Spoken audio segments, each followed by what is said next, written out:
Doctors have found now that the iodine, the biggest concentration of iodine, is stored in your thyroid gland.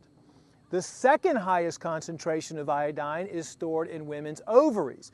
Women have a higher percentage of iodine deficiency than males do because women have breast tissue. Iodine is very, very needed for any type of glandular tissue. So prostate in male, ovaries, pituitary gland, brain, any type of hormone producing gland requires iodine to function. What we found is why Dr. Brownstein, for example, has tested over 7,000 patients and found that over 96% of them are iodine deficient.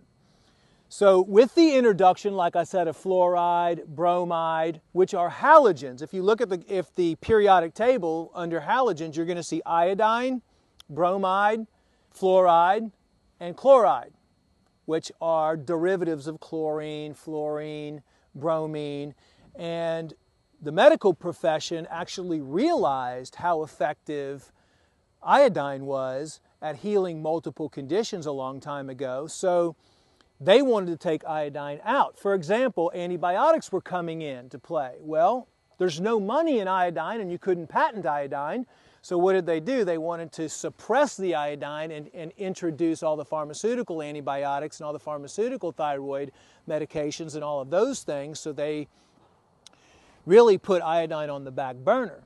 So they know that if people have sufficient levels of iodine inside their body, that all of these different areas that they're treating, from heart disease, cancer, diabetes, all of that is linked to iodine deficiency. Thyroid dysfunction linked to iodine deficiency. Infertility linked to iodine deficiency. Polycystic ovaries, fibrocystic breast disease, because women have more fat and the breast tissue and the reproductive areas in the body hold more iodine. So you can see that it's one of those substances that's necessary for every single thing in the body.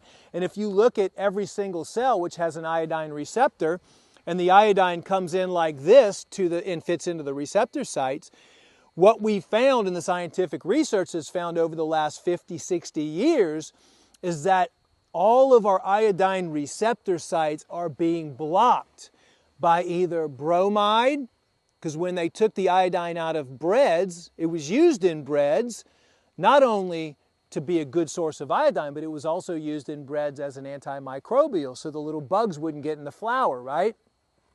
They took the iodine out and they replaced that with bromide powder.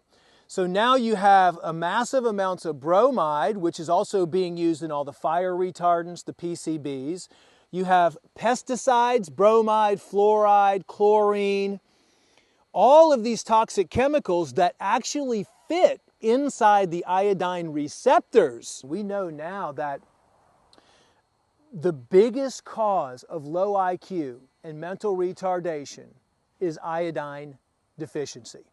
When you look at the amount of fluoride, which ends up coming in and calcifying the pineal gland, you look at the amount of the toxic halogens that are being found in breast milk and in anybody's blood, you look at the amount of pesticides, the amount of herbicides that are being found, we know that pretty much every single person on the planet is iodine deficient.